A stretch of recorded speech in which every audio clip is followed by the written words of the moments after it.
The blood on her dress told a story she could not speak when Jedidiah Young first saw her stumbling through the mountain pass in the Colorado Territory, miles from any settlement, her dark hair matted with dirt, and her green eyes wide with terror that seemed older than her years.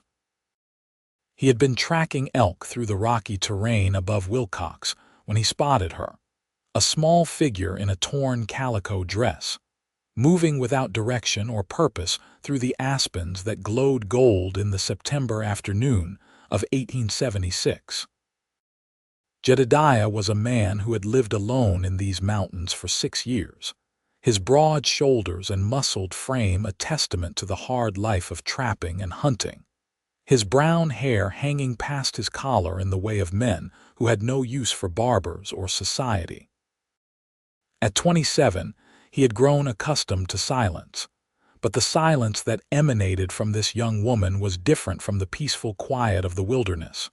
When she saw him, she froze like a deer, her whole body tensing as if preparing to run despite the obvious exhaustion in her limbs. He raised both hands slowly, showing he meant no harm, and spoke in the gentle tone he used with wounded animals. "Easy now. I am not going to hurt you. You are a long way from anywhere, miss. Are you hurt?" She stared at him, her lips parted as if she might speak, but no sound came.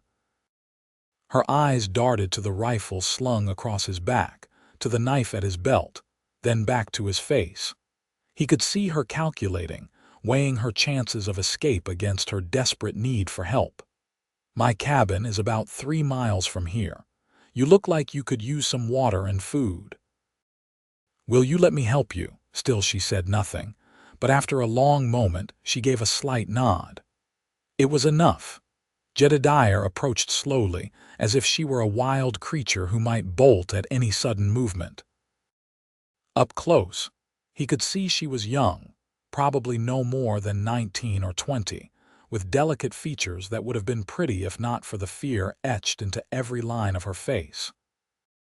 The blood on her dress was not hers, he realized with relief, but the hem was torn and her feet were wrapped in strips of cloth that had once been part of her petticoat. He shrugged off his pack and pulled out his canteen, offering it to her. She took it with trembling hands and drank deeply, water spilling down her chin in her desperation. When she finished, she handed it back and met his eyes briefly before looking away. "Can you walk 3 miles? I can carry you if need be." She shook her head quickly and took a step forward, wobbling slightly. Jedidiah wanted to steady her but sensed that touching her uninvited would send her running into the wilderness. Instead, he adjusted his pack, checked the position of the sun, and started walking at a slow pace that she could match. They moved through the mountains in silence, the only sounds the crunch of pine needles under their feet and the distant call of a hawk. Jedidiah kept glancing back to make sure she was still following, still upright. Several times she stumbled, and once she went down on one knee, but when he moved to help her up, she scrambled to her feet on her own, determination written in the set of her jaw. The sun was beginning to dip behind the peaks when his cabin came into view, a solid structure of logs he had built with his own hands in a clearing beside a stream.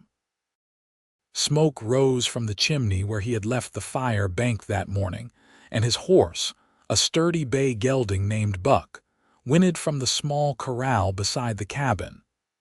"Home," Jedidiah said simply, and pushed open the door.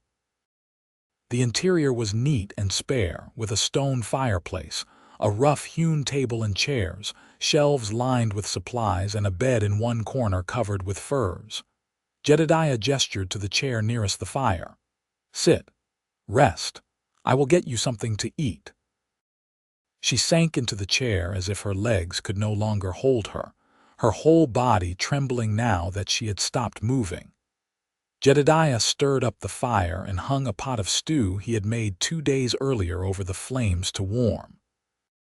He moved around the cabin with practiced efficiency, setting out bowls and spoons, slicing bread, trying not to stare at his silent guest. When the stew was hot, He ladled out a generous portion and set it before her with a chunk of bread and a cup of water. She looked at the food as if she could not quite believe it was real, then picked up the spoon and ate with the same desperate hunger she had shown with the water. Jedidiah ate his own meal slowly, watching her from the corner of his eye. When she had scraped the bowl clean and eaten every crumb of bread, she set down her spoon and looked at him. Her eyes were the color of new leaves, he thought, and filled with a sorrow so deep it made his chest ache. "You have a name?" he asked gently. She nodded. "But you cannot tell me what it is." She hesitated, then shook her head. "Cannot or will not." Her face crumpled slightly, and he saw tears gather in her eyes. "Cannot, then." The realization hit him with unexpected force. She was not choosing silence. Something had stolen her voice. "That is all right," he said quickly. "You do not need to talk. Can you write?" Her face brightened slightly, and she nodded. Jedidiah rose and rummaged through his supplies until he found a stub of pencil and a piece of paper he had been saving for his annual supply order. He set them before her and watched as she picked up the pencil with shaking fingers. She wrote in careful, precise letters, "Violet Caldwell." "Violet," he said, and her name felt right on his tongue, soft and gentle like the flower. "I am Jedidiah Young. Most folks used to call me Jed back when I knew folks. You are safe here, Violet. Whatever you are running from, it will not find you in these mountains." She wrote again, "Thank you." Then, after a pause, "3 men killed my family. I ran." The simple words carried a weight of horror that made Jedidiah's jaw clench. He had seen violence in his time, had fought in the war when he was barely old enough to hold a rifle, but the thought of this small, silent woman witnessing such brutality made rage simmer in his gut. "When?" "2 days ago, near Boulder." "And you walked all this way?" She nodded. "You are strong," he said, and meant it. Boulder was at least 40 miles from where he had found her, across rough terrain that would challenge an experienced woodsman. That she had survived at all was remarkable. "Are they looking for me?" "I do not know, but if they come into these mountains, they will have to go through me to get to you." The fierce protectiveness in his voice seemed to surprise them both. Jedidiah had lived alone for so long, had deliberately cut himself off from human connection after the war, had shown him too much of what men were capable of doing to each other. But looking at Violet, at the gratitude and tentative trust beginning to show in her eyes, he felt something shift in his chest, some long, frozen part of him beginning to thaw. "You can have the bed," he said. "I will make a pallet by the fire." She shook her head and pointed to the floor near the hearth. "You are a guest. Take the bed." She wrote, "You are too big for the floor. I am smaller." Despite everything, he almost smiled at that.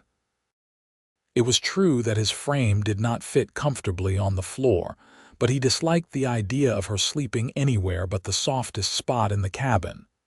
"We will see," he said. "For now, you should rest. There is a wash basin behind that screen if you want to clean up. I will turn my back." He busied himself cleaning the dishes and banking the fire, giving her privacy. He heard the quiet splash of water and tried not to think about the vulnerable young woman on the other side of the screen.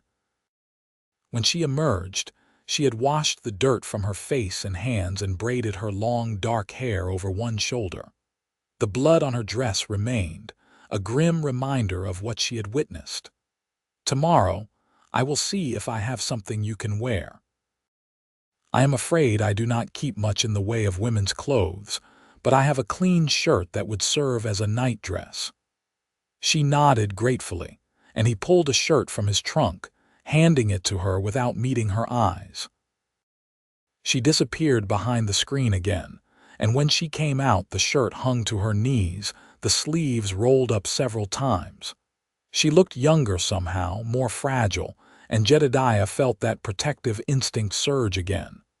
"Take the bed, Violet, please. I will not sleep easy knowing you are on the floor." She studied him for a long moment, then nodded and climbed into the bed, pulling the furs up to her chin. Jedidiah made himself a pallet near the fire with extra blankets and lay down, his rifle within easy reach. He had no reason to think the men who had killed her family could track her here, but he had not survived 6 years in the wilderness by being careless. "Good night, Violet," he said into the darkness. He heard the quiet rustle of her shifting in the bed, and though no voice answered him, he felt her gratitude like a tangible thing in the air between them. The next morning dawned clear and cold, frost sparkling on the grass outside the cabin. Jedidiah woke to find Violet already up, crouched by the fire and feeding it small sticks with the careful precision of someone who knew how to tend a flame. She had put her dress back on, and in the morning light, he could see just how tattered and stained it was. "Morning," he said, sitting up and running a hand through his hair. "Did you sleep?" She nodded, though the shadows under her eyes suggested otherwise. He rose and stretched, his muscles protesting the night on the floor despite his claim that he was fine there. Violet watched him with those solemn green eyes, and he wondered what she was thinking, what judgments she was making about the strange mountain man who had taken her in. "I need to check my traps this morning, and I should hunt. We need meat for the winter." "Will you be all right here alone for a few hours?" Fear flashed across her face, and she shook her head quickly. "You want to come with me?" She nodded. "It will be rough walking and cold, but if you would rather not be alone, I understand." She stood and pointed to her feet, to the makeshift wrappings that were falling apart. Jedidiah cursed himself for not thinking of it sooner. "I might have something that will work."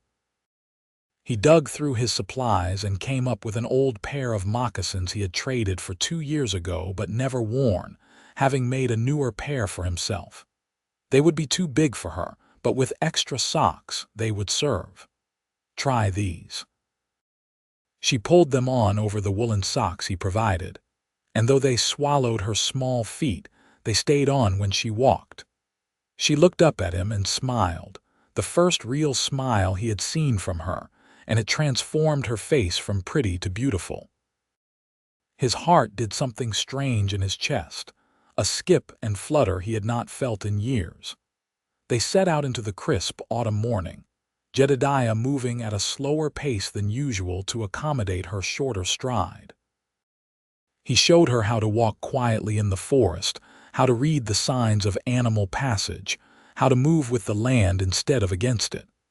She learned quickly, her silence an advantage in the wilderness where every sound could startle prey. At the first trap, they found a rabbit. Jedidiah dispatched it quickly and showed Violet how to field dress it, not sure if she would be squeamish, but she watched attentively and even helped when he offered her the knife. Her hands were steady, and he realized she must have helped with such tasks before, on whatever farm or homestead had been her home. They checked 5 more traps, finding 2 more rabbits and resetting the empty ones. By the time they started back toward the cabin, the sun was high and the day had warmed considerably. Jedidiah led them by a different route, one that took them past a stand of berry bushes still heavy with late-season fruit. "We should pick these before the bears get them all," he said, pulling a cloth bag from his pack. They worked side by side, filling the bag with dark purple berries, their fingers staining with juice. Once, their hands brushed reaching for the same cluster, and Violet pulled back as if burned. But a moment later, she reached out again, more carefully this time, and they continued picking in companionable silence. Back at the cabin, Jedidiah showed her how he preserved meat by smoking it, how he stored root vegetables in the cool cellar he had dug beneath the floorboards, how he prepared for the long Colorado winters when snow could trap him inside for days at a time. Violet watched everything with keen interest, and he found himself enjoying the teaching, enjoying having someone to share his knowledge with. That evening, as they ate a supper of fried rabbit and berries, Violet picked up the pencil and wrote, "Why do you live alone?" It was a fair question, one he had asked himself many times over the years. Jedidiah chewed thoughtfully before answering. "I was in the war. Saw things no man should see, did things no man should have to do. When it was over, I could not go back to regular life, to towns and people and pretending everything was normal. The mountains do not ask questions. They do not expect anything from me. They just are." She nodded slowly, understanding in her eyes. Then she wrote, "I understand wanting to hide." "You are not hiding here," he said firmly. "You are healing. There is a difference." She looked at him with an expression he could not quite read, something between hope and disbelief. He wanted to tell her that she could stay as long as she needed, that he would protect her from whatever darkness she was running from, but he sensed she was not ready to hear such promises. So instead, he said, "Tomorrow I will teach you to fish. The stream is full of trout." She smiled again, that transformative expression that made his heart skip, and nodded. The days fell into a rhythm after that. They rose with the sun and worked together, checking traps, gathering firewood, preparing for winter. Jedidiah taught Violet everything he knew about surviving in the mountains, and she proved an apt student, quick and clever and unafraid of hard work. In the evenings, they sat by the fire, and she would write questions on the precious paper, and he would answer, telling her about his life before the mountains, about growing up on a farm in Missouri, about the brother he had lost in the war. She learned about him, but he learned about her too, in the small details she revealed through her careful script. She had been the youngest of 5 children, living on a homestead near Boulder with her parents and siblings. She loved reading, though books had been scarce. She had a gift for growing things, for coaxing vegetables from the stubborn Colorado soil. And she had lost her voice, he finally learned, not from any physical injury but from the shock of what she had witnessed. The doctor in Boulder had told her parents years ago that she might speak again one day, or she might not. Her silence had become a part of her, as much as her green eyes or dark hair. 3 weeks after he found her, the first snow began to fall, light flakes that dusted the clearing like sugar. Violet stood in the doorway of the cabin, watching the snow with an expression of wonder, and Jedidiah came to stand beside her, close enough to feel the warmth of her body but not touching. "It will get much deeper than this," he said. "By January, the drifts will be over your head. We will be snowed in for days at a time." She glanced at him, a question in her eyes. "You are welcome to stay as long as you need," he said, answering what she had not asked. "Through the winter, if you like. I have supplies enough for 2 and more besides." She picked up the pencil she now carried in her pocket and wrote on a scrap of paper, "I do not want to be a burden." "You are not a burden, Violet. You are company, good company. The best I have had in 6 years. The wind picked up, blowing snow into the cabin, and he reluctantly closed the door. Inside, the fire crackled cheerfully, and the smell of the stew Violet had made for supper filled the space. She had taken over much of the cooking, and he had been surprised to discover she had a talent for it, able to make their simple provisions into meals that actually had flavor and variety. That night, as they sat by the fire after supper, Violet wrote, "Tell me about your brother." Jedidiah felt the old pain rise up, but he pushed it down and began to talk.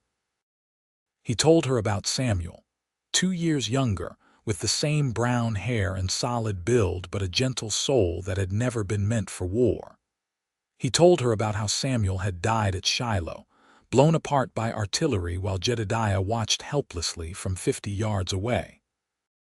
He told her about the guilt that had eaten at him, the knowledge that he had survived while his younger brother, who had followed him into the army because he wanted to be like Jed, had not. When he finished, There were tears on his cheeks that he did not bother to wipe away. Violet reached out slowly, giving him time to pull back if he wanted, and laid her small hand over his large one.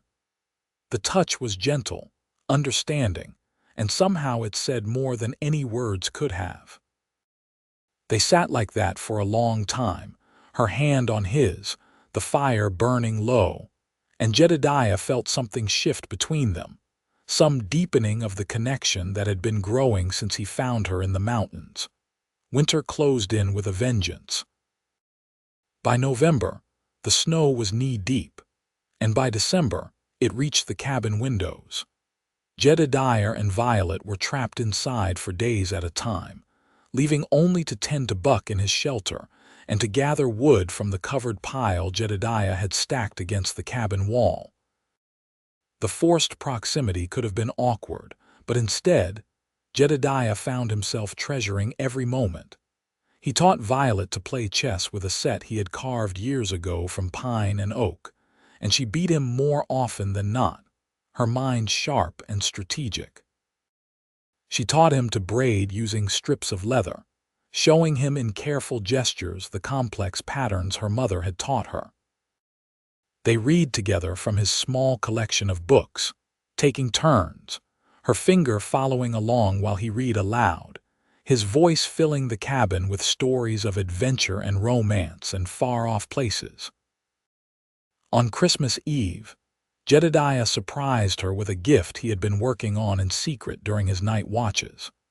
It was a pair of boots, made from supple deer hide and lined with rabbit fur, sized to fit her small feet.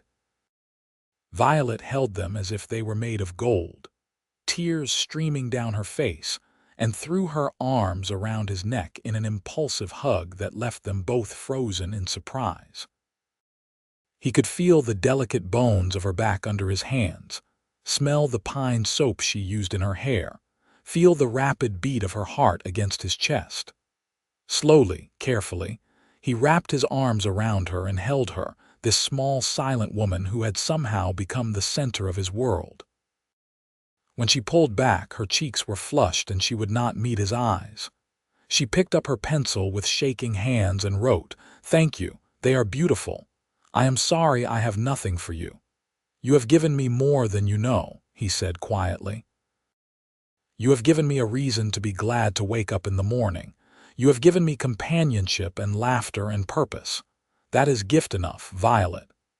She looked at him then, really looked at him, and he saw something in her eyes that made his breath catch. It was too soon, he told himself.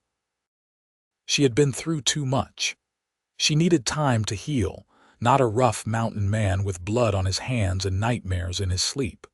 But the feeling was there anyway, growing in his chest like a living thing, warm and terrifying and utterly undeniable. He was falling in love with her. The realization should have sent him into a panic. He had sworn off emotional entanglements, had built his solitary life specifically to avoid the pain of loss. But looking at Violet, at the gentle curves of her face in the firelight, at the intelligence and kindness in her eyes, he could not bring himself to regret it. If loving her meant eventual pain, so be it. She was worth it. But he said nothing, did nothing to reveal what he felt. Instead, he stoked the fire and suggested they have a special supper to celebrate the holiday. They ate rabbit stew with dried berries and the last of his precious coffee, and Violet wore her new boots around the cabin with such obvious delight that Jedidiah could not stop smiling. That night, as they prepared for bed, a ritual they had grown comfortable with over the months, Violet hesitated before climbing under the furs. She picked up her pencil and wrote, her hand moving slowly as if the words were difficult. "Sometimes I have bad dreams. About that day. If I cry out, do not worry, I am all right. If you have bad dreams, wake me," Jedidiah said. "You should not have to face them alone." She nodded and climbed into bed, and he made his pallet by the fire as always. But hours later he woke to the sound of whimpering, small broken sounds that came from the bed. He rose and crossed to her in the darkness, kneeling beside the bed. "Violet, you are safe. You are dreaming. Wake up." She jerked awake with a gasp, her eyes wild and unfocused. When she saw him, she reached out blindly, and he took her hand without thinking, squeezing it gently. "Just a dream. You are safe, I promise." She was shaking, her whole body trembling with remembered fear.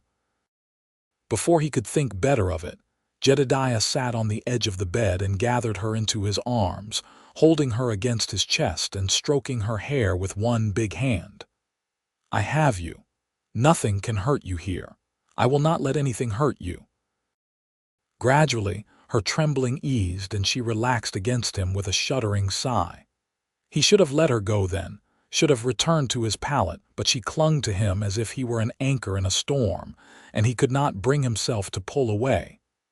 "You want me to stay?" he asked quietly. "I can sit in the chair if that would help."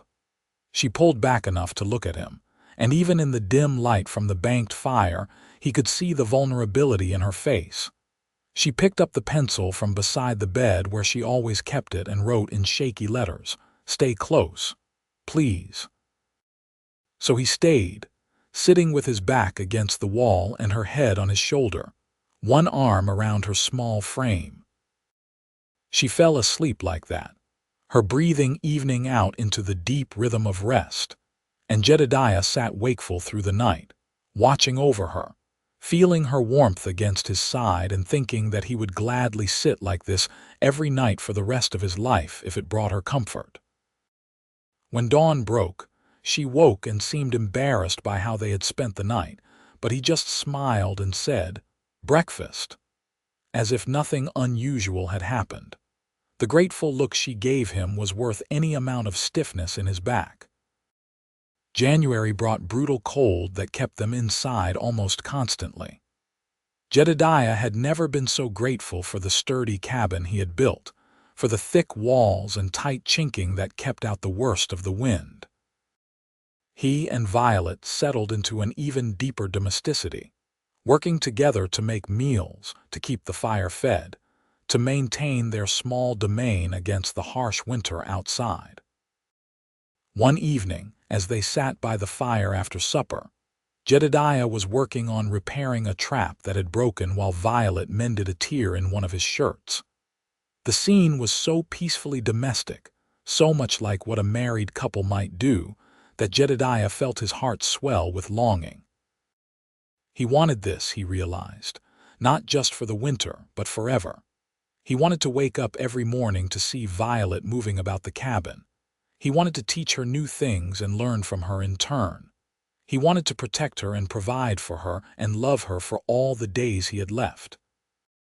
But he did not know how to tell her, did not know if she could possibly feel the same way about him. He was a rough man, scarred by war and hardened by years of solitude. She deserved someone educated and refined, someone who could give her a proper home in a town with other people and opportunities he could never provide. As if sensing his thoughts, Violet set down her mending and picked up her pencil. She wrote for a long time, crossing out words and starting again, and he waited patiently, watching her bent head and the way her tongue peeked out slightly when she concentrated. Finally, she handed him the paper. "I want to tell you something. When you found me, I thought I wanted to die. I had lost everything and everyone. My voice was gone and I thought I would never feel whole again. But you made me want to live. You taught me that silence can be peaceful instead of painful. You made me feel safe for the first time since I lost my voice 4 years ago. I do not know what will happen when winter ends, but I want you to know that these months with you have been the happiest of my life."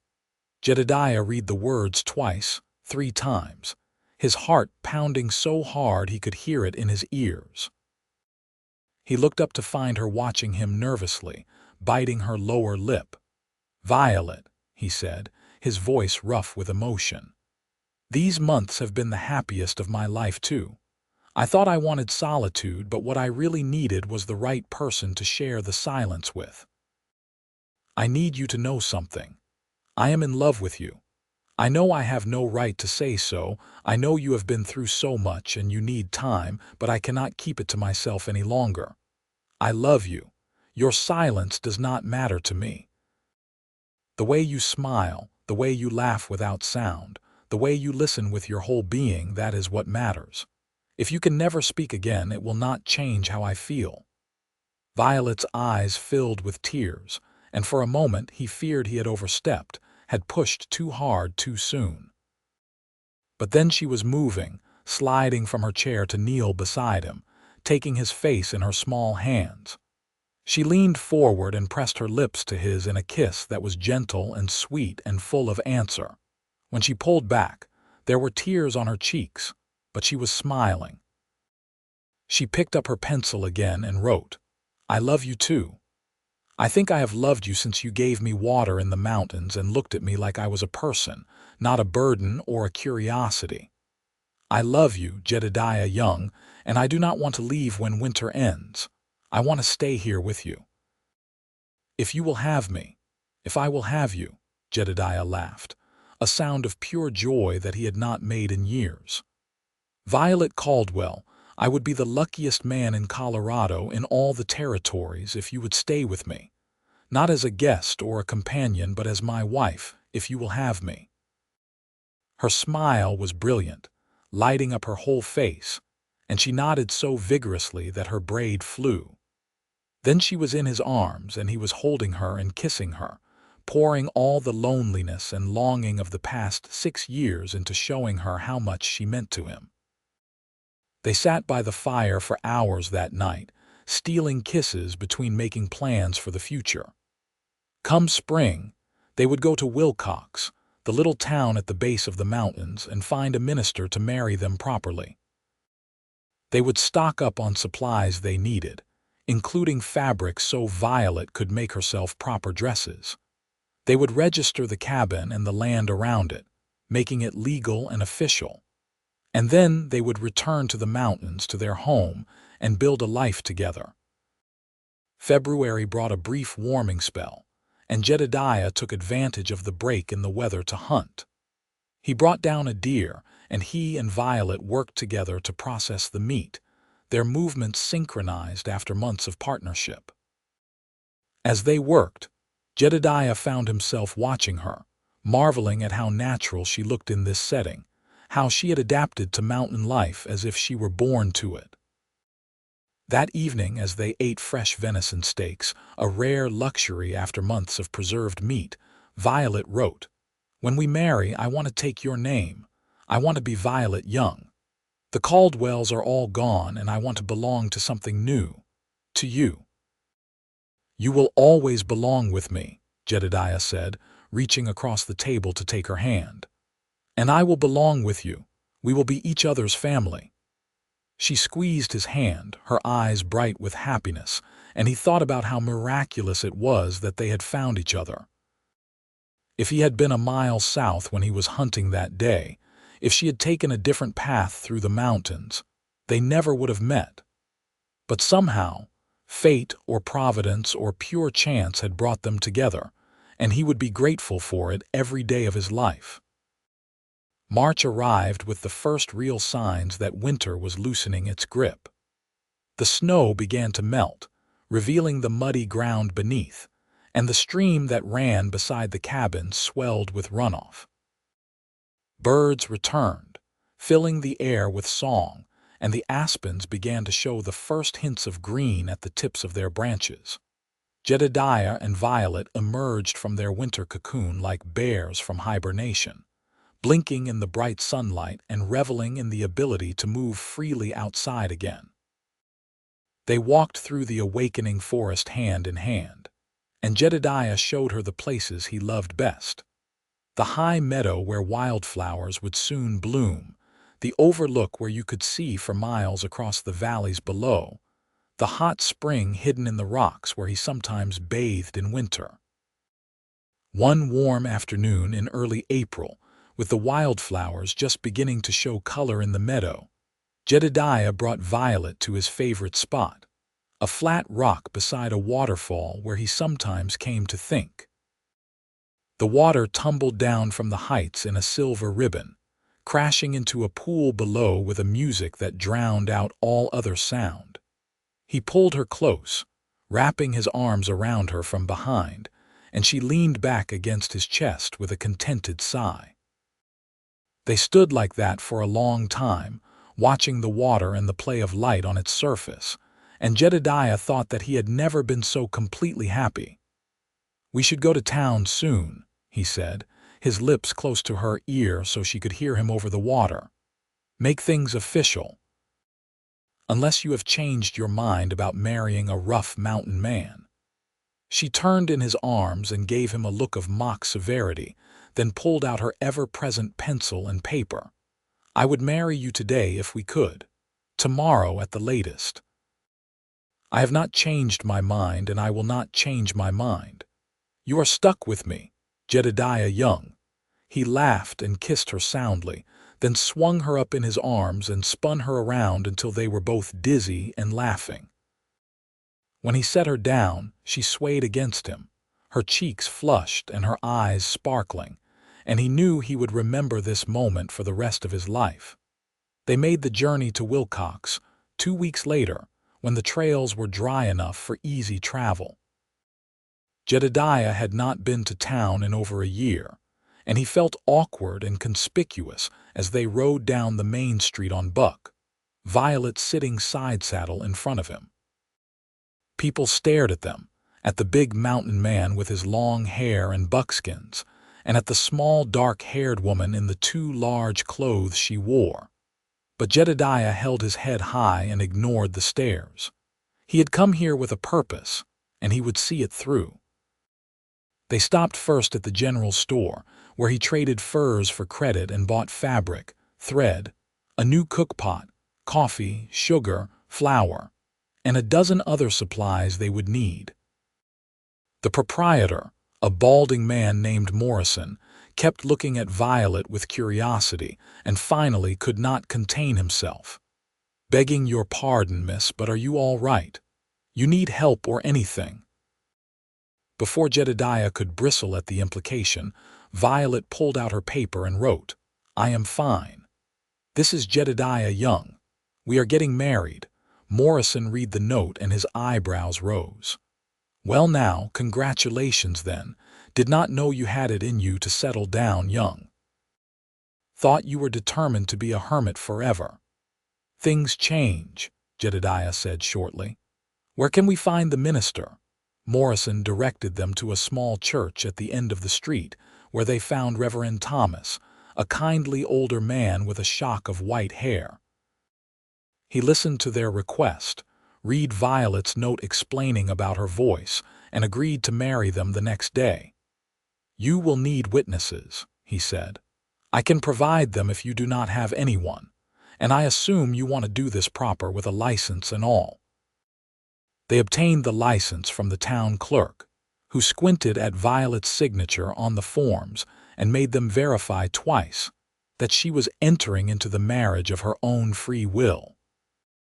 It irritated Jedidiah, this assumption that she could not make her own choices, but Violet squeezed his hand and wrote, "Let them be careful. It means they care about protecting women. That is good." They spent the night in the town's small boarding house, in separate rooms since they were not yet married. Jedidiah lay awake most of the night, too excited and nervous to sleep. Tomorrow Violet would become his wife. Tomorrow he would promise before God and witnesses to love and cherish her for the rest of his life. It was the easiest promise he would ever make. The wedding was small and simple, exactly as they wanted it. Violet wore a new dress she had hastily sewn from calico fabric, pale blue with tiny white flowers. Jedidiah had trimmed his hair and beard and wore his cleanest buckskins, and he thought they made a fine pair standing before the reverend in the quiet church. When it came time for the vows, Reverend Thomas spoke them aloud, and Jedidiah repeated each line in a strong, clear voice, his eyes never leaving Violet's face. Then the reverend turned to Violet, and she could not speak the words, but she nodded firmly after each phrase, her eyes shining with tears, and the Reverend accepted her nods as binding as any spoken vow. Then, by the power vested in me by the territory of Colorado, I pronounce you man and wife. You may kiss your bride." Jedidiah cupped Violet's face in his hands, his rough palms gentle against her soft skin, and kissed her with all the love and promise he could convey. When they broke apart, both the witnesses, a couple who worked at the boarding house, were wiping their eyes. They signed the marriage certificate, Violet's signature next to Jedidiah's, making it legal and official. Violet Young, she wrote carefully, trying out her new name, and then looked up at him with such joy that his heart felt too large for his chest. They stayed in town one more night, this time sharing a room as husband and wife. Jedidiah was nervous, unsure, wanting everything to be perfect for her but not knowing exactly how to make it so. But Violet came to him in the darkness, her hands gentle on his face, and showed him without words that she wanted this, wanted him, wanted to be joined with him in every way possible. He was as gentle as he knew how to be, mindful of her smaller size, constantly watching her face for any sign of discomfort or fear. But there was no fear in her eyes, only love and trust. And when they came together, it felt like the most natural thing in the world, like coming home after a long journey. Afterward, she lay in his arms, her head on his chest, and he stroked her hair and marveled at the gift he had been given. This woman, this beautiful, strong, silent woman, was his wife. He would wake up beside her every morning for the rest of his life. He would protect her and provide for her, and love her with everything he had. She fell asleep like that, safe in his embrace, and Jedidiah lay awake watching the moonlight through the window and feeling more at peace than he had since before the war. They returned to the mountain cabin in late April, when the world was green and growing and full of life. The journey took 2 days, and they camped one night under the stars, wrapped in blankets and watching the fire burn down to embers. Jedidiah told her stories of his childhood, and she wrote responses, their conversation easy and natural despite her silence. When the cabin came into view, Violet gave a small sound of happiness, and Jedidiah realized she thought of it as home now, just as he did. He helped her down from Buck, and together they unloaded the supplies, working in comfortable tandem to put everything away. That night, lying in bed with his wife curled against his side, Jedidiah felt a contentment he had never thought to experience. The cabin that had been a refuge from the world was now a home filled with love. The silence that had been his constant companion was now shared with someone who understood its value. He had found something he had not known he was looking for, and it had transformed his life completely. Summer arrived in a riot of color and warmth. The high meadow filled with wildflowers, painting the landscape in shades of purple and yellow and red. Jedidiah taught Violet to shoot, patiently correcting her stance and aim until she could hit a target more often than not. She would never be a great markswoman, but she could defend herself if needed, and that gave him peace of mind when he had to leave her alone. She planted a garden in a sunny spot near the cabin, coaxing vegetables from the thin mountain soil with the same patient care she brought to everything. Jedidiah built her a fence to keep out the deer and rabbits, and she tended her plants daily, weeding and watering and encouraging growth. They fell into the rhythms of married life, learning each other's habits and preferences. Jedidiah discovered that Violet hated mornings and would gladly sleep until noon if allowed, while she learned that he was most talkative in the evenings after supper. He found that she had a playful side, that she would sometimes hide his things just to watch him search for them, her eyes dancing with silent laughter. She discovered that for all his rough exterior, he had a gentle touch with hurt creatures, whether animal or human. In June, they took a trip to the hot spring Jedidiah had showed her in the spring. It was a long hike, but worth it when they arrived at the hidden pool, steam rising from the water in the cool mountain air. They bathed together, the hot water soothing tired muscles, and Jedidiah washed Violet's long hair while she leaned back against him with her eyes closed in bliss. July brought traders through the mountains, tough men who knew the trails and made their living trapping and selling furs. They stopped at the cabin to trade information and supplies, and Jedidiah was careful to keep Violet close, not liking the way some of them looked at her. But she was wearing his ring, a simple band of silver he had hammered himself, and when he introduced her as his wife, most of the men respected that. One trader, a grizzled man named Pete Hawkins, had news from Boulder. 3 men had been hanged there in May for murder, he said. The law had finally caught up with them after they killed a family on a homestead and tried to claim the land as their own. Jedidiah felt Violet tense beside him, her hand gripping his arm. "Did you catch their names?" he asked casually. Hawkins rattled off 3 names that meant nothing to Jedidiah but everything to Violet. When the traders left, she collapsed against him, shaking with relief and grief and a dozen other emotions. He held her while she cried silent tears for her lost family, for the justice that had finally been served, for the fear she could finally release. "It is over," he murmured into her hair. "They cannot hurt anyone else. You are safe. You are home." She nodded against his chest, and when she finally pulled back, there was a lightness in her expression he had never seen before. That night, she slept without nightmares for the first time since he had known her.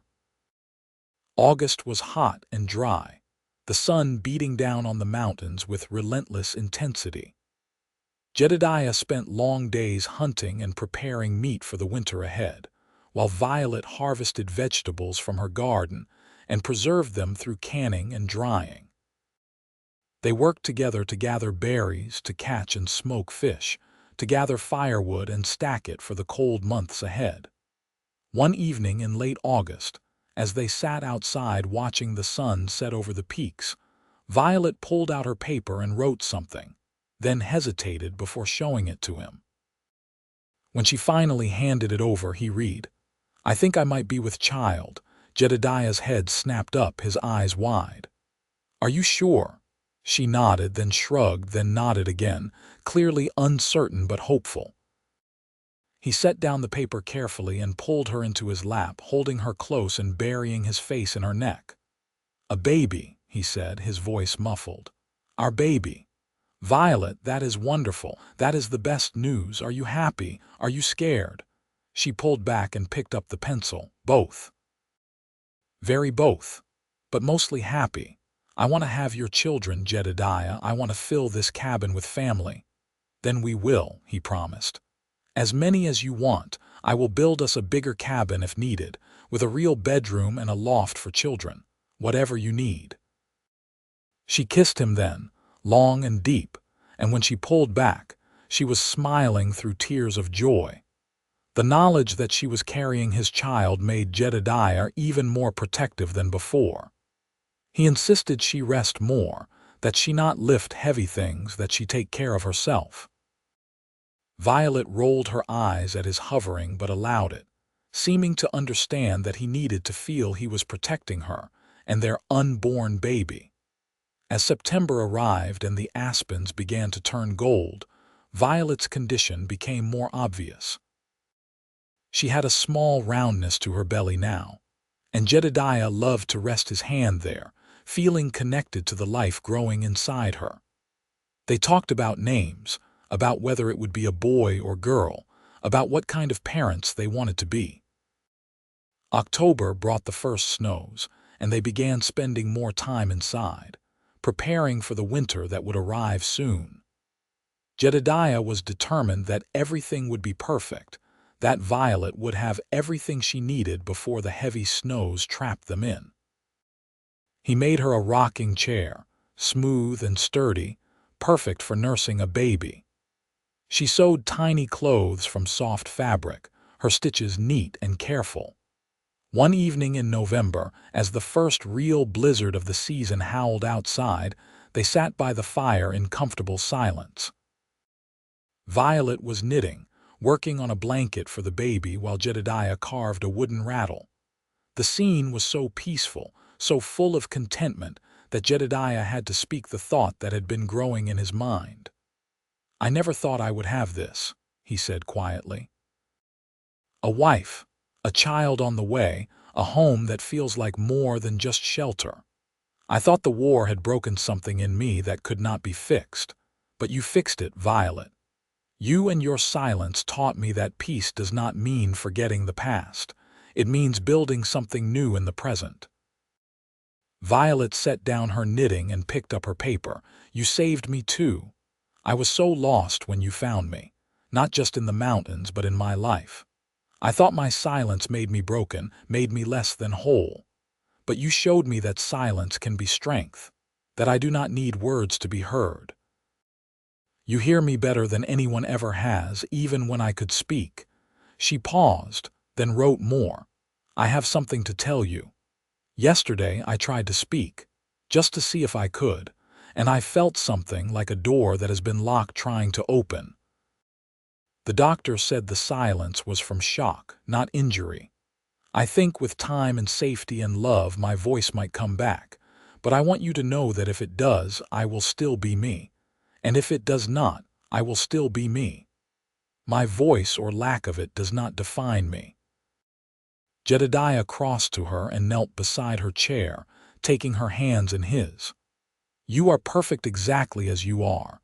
If your voice comes back, I will rejoice to hear it. If it does not, I will continue to love every silent word you share with me. You are my wife, the mother of my child, my partner in all things. Nothing will change that." She leaned down and kissed him, and he felt her smile against his lips. Winter settled in deep and cold. By December, the snow was higher than the cabin windows, and Jedidiah had to dig a tunnel to reach the woodpile and Buck's shelter. Inside, the cabin was warm and cozy, and Violet's belly grew round and full as the baby inside her developed and grew. Jedidiah worried about the birth, about being so far from a doctor or midwife. But Violet wrote that women had been having babies without medical help since the beginning of time, and she was strong and healthy. Still, he read every book he had about childbirth, memorizing what to expect and what to do, determined to be as prepared as possible. On Christmas morning, Violet gave him a gift, a shirt she had sewn from soft buckskin, decorated with intricate beadwork in patterns she had learned from a book. It must have taken her weeks of work, and it fit him perfectly. He gave her a cradle he had built in secret during his night watches, carved from pine and sanded until it was smooth as silk. She cried when she saw it, running her hands over the careful craftsmanship, and wrote that it was the most beautiful thing she had ever seen. They spent Christmas Day in quiet celebration, eating special food Violet had prepared and playing with the chess set. That night, as they lay in bed, Jedidiah with his hand on her swollen belly feeling the baby kick, he said, "This is the best Christmas of my life." Violet pulled his head down to kiss him, her answer clear without needing words. January was brutally cold, with temperatures that made it dangerous to be outside for more than a few minutes. But inside the cabin, life was warm and good. Jedidiah read aloud to Violet every evening, everything from adventure stories to philosophy to poetry. She would sit in her rocking chair, knitting or sewing, occasionally looking up to smile at him or shake her head at a particularly ridiculous plot point.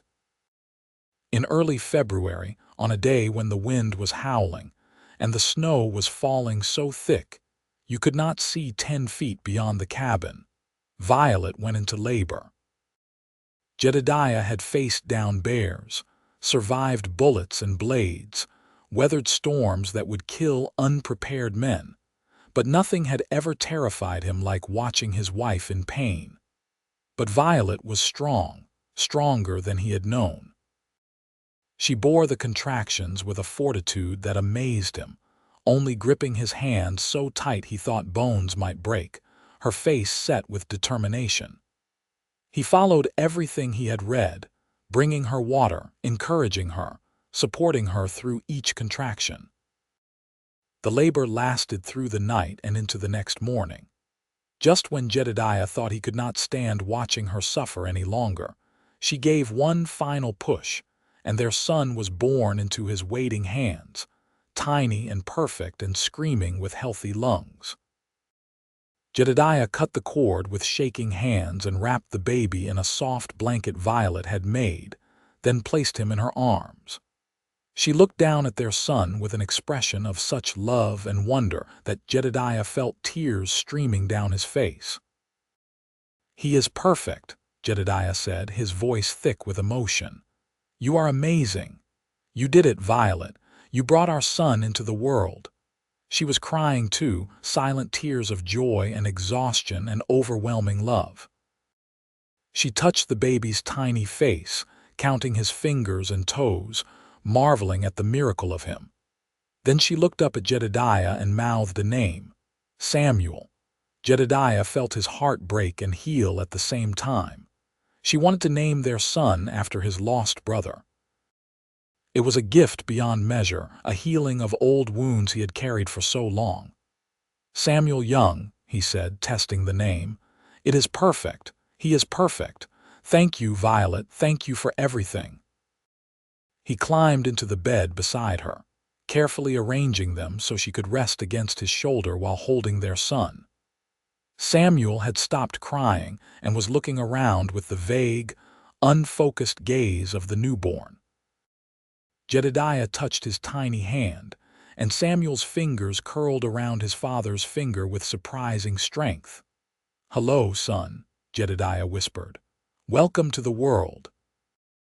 You have the best mother any child could ask for, and I promise to spend every day of my life making sure you know how loved you are."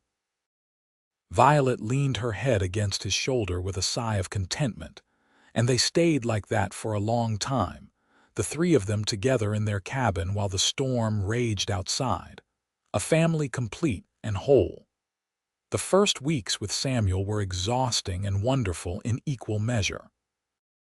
He was a good baby, healthy and strong, but he woke often to eat and demanded attention at all hours. Jedidiah discovered reserves of patience he had not known he possessed, walking the floor with Samuel in the middle of the night while Violet rested, singing old songs his mother had sung to him and his brother. Violet recovered quickly from the birth, her body resilient despite its small size. She took to motherhood with the same quiet competence she brought to everything, nursing Samuel and caring for him with a gentle touch. Jedidiah watched her with their son and fell even more deeply in love, seeing yet another facet of this remarkable woman. As February turned to March and the days began to lengthen, Samuel grew and changed, becoming more alert and responsive. He would track movement with his eyes and make small cooing sounds, and both his parents were convinced he was the most brilliant baby ever born.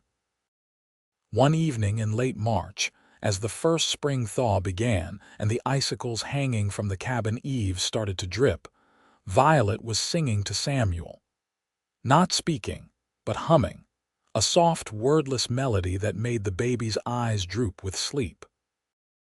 Jedidiah listened and realized it was the first sound he had heard her make that was not a cry or gasp.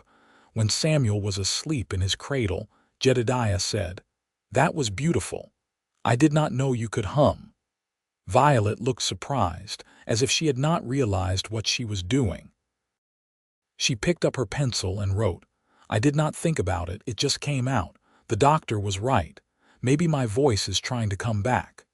"There is no rush," Jedidiah said, "but if it does, I will love hearing you sing to our son, and to me." She smiled and came to sit in his lap, something she could do again now that the baby was born. He wrapped his arms around her, breathing in the scent of her hair, feeling blessed beyond measure. April brought the full spring thaw, and the mountains came alive with running water and new growth. Jedidiah took Violet and Samuel outside as often as the weather allowed, wanting their son to know the wilderness that was his birthright. Samuel seemed to enjoy the fresh air, waving his tiny fists and making happy sounds. One warm afternoon, they were sitting on the flat rock by the waterfall, the same place where Jedidiah had realized he wanted to marry Violet. She was nursing Samuel while Jedidiah kept watch, and the peace of the moment was perfect. "Jedidiah," Violet said. His head snapped around. The word was rough, barely more than a whisper, but it was a word, a spoken word. Her first in the year since he had known her.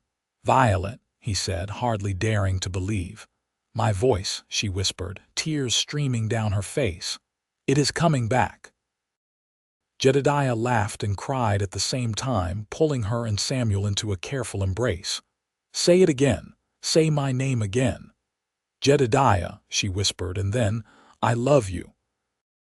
The words were scratchy and soft, as if her voice had forgotten how to work properly, but they were the most beautiful words he had ever heard.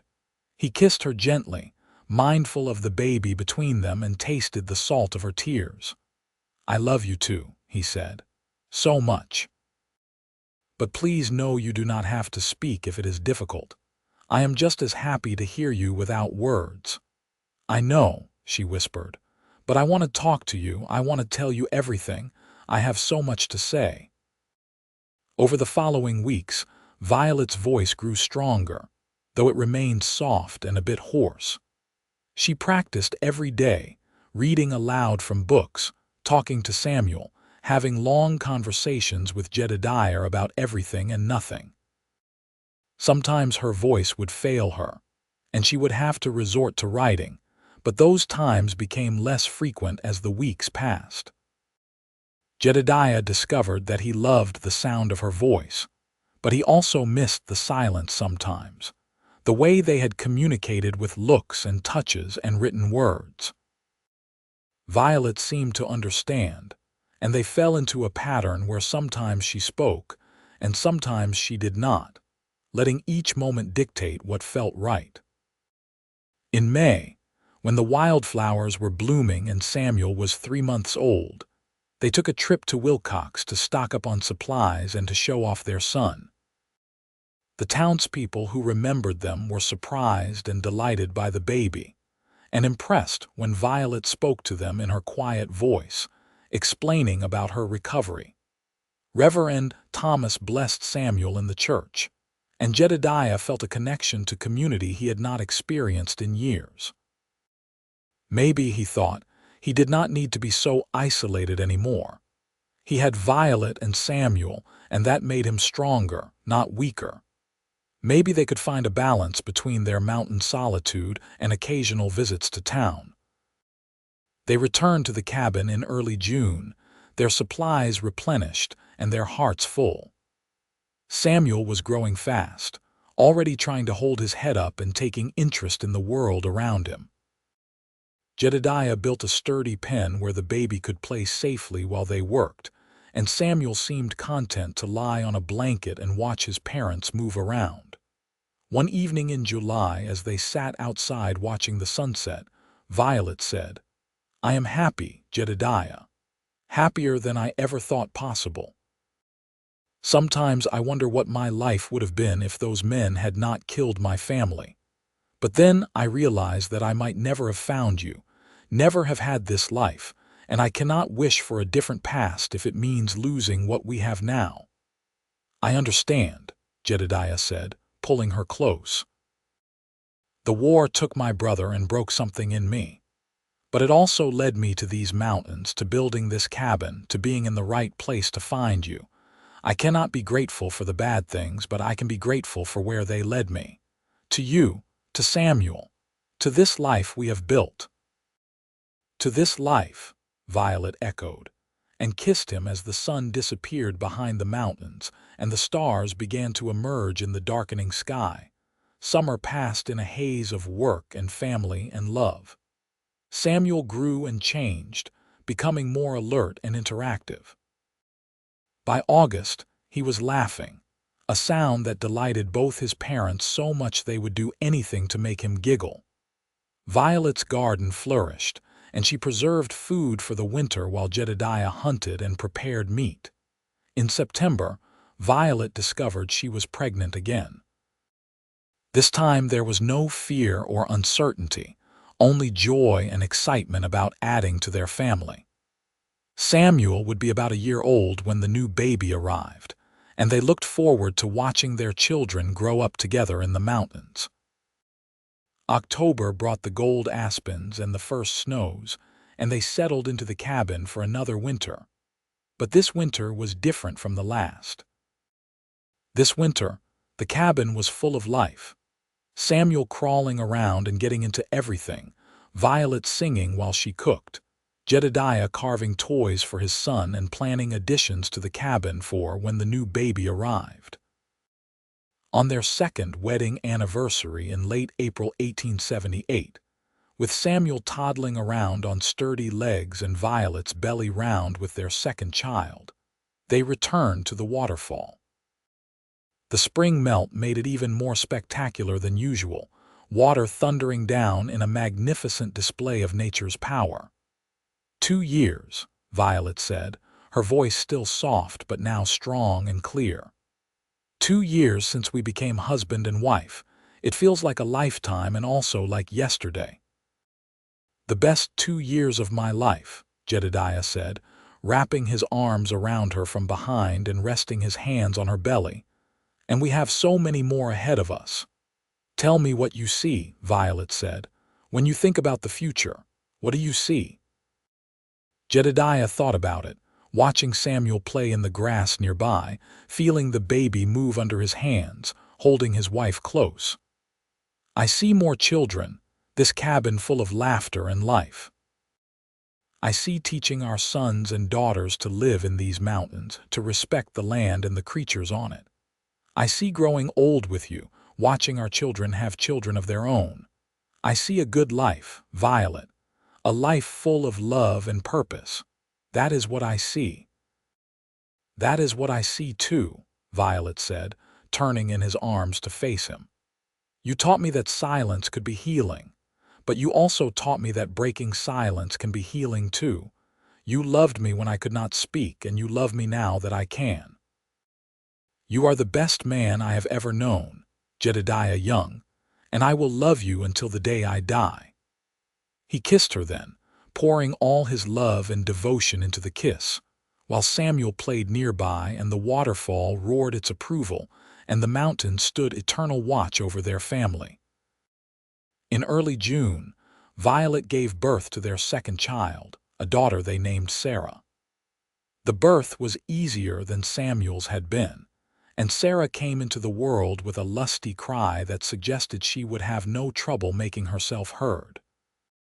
Samuel was fascinated by his baby sister, wanting to touch her and help with everything. Jedidiah held his daughter in his big hands, marveling at her tiny perfection, and thought about how much his life had changed. 3 years ago, he had been alone in these mountains, convinced that solitude was all he needed or deserved. Now he had a wife he loved beyond measure and 2 children who depended on him. He had purpose and connection, and a future that stretched out full of promise. What are you thinking? Violet asked from the bed, watching him with their daughter. I am thinking that I am the luckiest man alive, Jedidiah said. I found you when you could not speak, and I loved you in your silence. Now I love you in your words too. We have built something beautiful here, Violet. A family, a home, a life. I cannot imagine anything better than this. Neither can I, Violet said softly. Come here, all of you, let me hold my family. Jedidiah carefully arranged them all on the bed.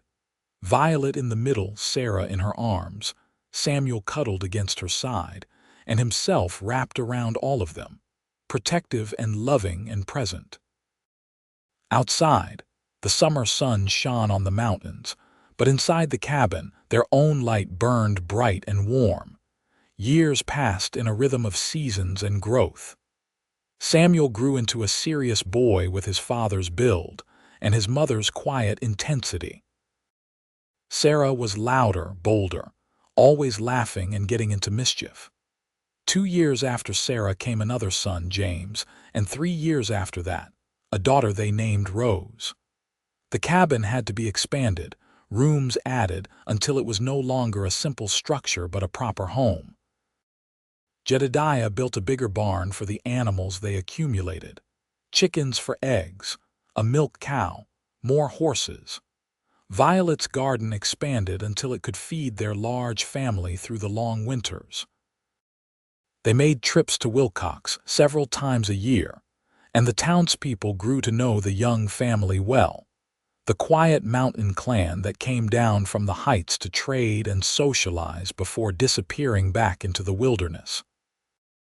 Samuel learned to trap and hunt alongside his father, while Sarah surprised everyone by having a talent for tracking that rivaled Jedidiah's own.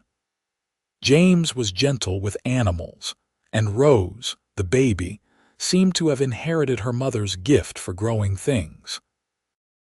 On a warm evening in August 1885, Jedidiah sat on the porch of their expanded cabin, watching his children play in the clearing. Samuel, now 7, was teaching Sarah, 5, how to skin a rabbit. James, 3, was trying to catch fireflies. Rose, barely walking at 18 months, toddled after him. Violet sat beside Jedidiah in her rocking chair, her hand in his, and they watched their children in comfortable silence. "You ever regret it?" Violet asked suddenly. "Living out here, so far from everything. The children do not have a school or many other children to play with." "Sometimes I wonder if we are being selfish." Jedidiah thought about it carefully before answering. "The children are healthy and happy. They know how to read and write because we teach them. They know practical skills that will serve them well whatever they choose to do in life. They know they are loved. As for other children, they have each other, and that is no small thing. But if you want to move closer to town, we can talk about it." "No," Violet said quickly. "I love it here. This is home. I was just wondering if you ever thought about what might have been." "I think about what might have been all the time," Jedidiah said. "I might have stayed alone in these mountains forever, growing more isolated and bitter with each passing year. Instead, I found you. You gave me a family, a purpose, a reason to be better than I was. I do not regret a single choice that led me here, Violet. Not one." She squeezed his hand and leaned her head on his shoulder, and they sat like that as the sun set, and the children were called inside for supper, and the mountains held them safe in their ancient embrace. More years passed. The children grew and changed. Samuel, at 15, was nearly as tall as his father and just as strong. Sarah, 13, could outshoot most grown men. James, 11, had a way with animals that bordered on magical. Rose, 9, kept everyone supplied with fresh vegetables and had a smile that could light up the darkest day. Jedidiah's hair was now shot through with gray, and Violet's face showed the lines of a life well lived. But they were still strong, still in love, still partners in all things. They had survived harsh winters and hot summers, lean years and abundant ones, illnesses and injuries, and all the challenges that came with raising children in the wilderness. In the spring of 1893, Samuel announced that he wanted to go to Denver to study engineering. He had a mind for how things worked and dreams of building bridges and buildings. Jedidiah's first instinct was to say no, to keep his son safe in the mountains where he knew the dangers and could protect against them. But Violet put her hand on his arm and said, "We have to let him fly." So they did. They took Samuel to Denver and helped him get settled, and Jedidiah tried not to cry when he hugged his oldest son goodbye. Samuel was 18, a man grown, and he needed to find his own path, but it hurt to watch him go. Back at the cabin, the family felt Samuel's absence keenly. But letters came regularly, full of news about Samuel's studies and life in the city. He was thriving, and that made the separation easier to bear. A year later, Sarah announced she wanted to work as a scout for the army, using her tracking skills to help patrols navigate the wilderness. Jedidiah respected her choice but worried constantly, knowing the dangers she would face. But Sarah was determined, and at 17 she was old enough to make her own decisions. She left for Fort Collins in the fall, and the cabin felt emptier still. James, at 15, had no interest in leaving. He wanted to stay in the mountains, to raise horses and work with animals. Rose, 13, said she would never leave, that she wanted to live her whole life in the place she had been born. Jedidiah and Violet, now in their mid-40s, found themselves adjusting to having fewer children at home. It was strange after so many years of constant noise and activity, but it also gave them time to reconnect as a couple, to remember why they had fallen in love in the first place. One evening in October, as they sat by the fire with James and Rose already in bed, Violet said, "Do you remember the first night I was here? How you sat up all night watching over me?" "I remember," Jedidiah said. "I thought you were the most fragile thing I had ever seen. I was wrong about that. You are the strongest person I know." "I was so scared," Violet said. "Not just of the men who had killed my family, but of everything, of being alone, of living with the silence, of never feeling safe again. And then you were there, and you did not try to fix me or change me. You just accepted me exactly as I was. That was when I started to heal." "You saved me too," Jedidiah said. "I was so lost, Violet. I did not even know how lost I was until I found you. You gave me a reason to live instead of just survive. You taught me that silence and peace are not the same thing. That real peace comes from connection, from love, from building something with another person." They sat in comfortable silence, watching the fire burn low. After all these years, they still treasured these quiet moments together, still found new depths to their love. "Thank you," Violet said suddenly, "for seeing past my silence to who I really was, for loving me before I could speak and after, for giving me this life, these children, this home. Thank you for everything, Jedidiah." "Thank you for saying yes," Jedidiah replied. "For trusting me, for staying with me, for building this life alongside me. You are my heart, Violet Young. You always have been and you always will be." As the years continued to pass, Samuel graduated from his program and became a successful engineer, working on projects throughout Colorado. Sarah rose through the ranks and eventually became the first female chief scout for her post. James married a woman from Wilcox, and they built a ranch in the valley below, raising the finest horses in the territory. Rose stayed at the cabin, tending her garden and caring for her aging parents. Jedidiah and Violet grew old together in the mountains they loved.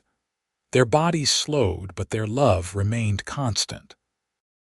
They had grandchildren now, a whole new generation that came to visit and hear stories about the wild old days, about how Grandma Violet could not speak when Grandpa Jed found her, about how they built this family from nothing but determination and love.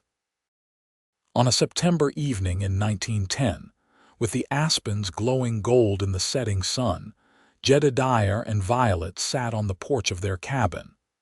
They were both in their 60s now, Jedidiah's hair completely white and Violet's face lined with age. But they still held hands, still found comfort in each other's presence. 34 years, Violet said softly. "Married 34 years, and I love you more now than I did on our wedding day." "And I love you more than I can put into words," Jedidiah said. "You were the girl who never spoke, and I learned your silence and loved you just the same. But now you speak, and I love you still. I would love you in any form, Violet. You are simply mine, and I am yours, and that is all that matters." "All that matters," Violet agreed. Their children and grandchildren would continue their legacy, spreading out across Colorado but always returning to the mountains, to the cabin where it all began. They would tell stories about Jedidiah and Violet Young, about the mountain man who found a silent woman and loved her through everything, about the woman who found her voice and her strength in the arms of the man who saw her for exactly who she was. But on that September evening, Jedidiah and Violet did not think about legacy or the future. They simply sat together, holding hands, watching the sunset paint the mountains in shades of gold and amber, grateful for every moment they had been given, every challenge they had overcome, every joy they had shared.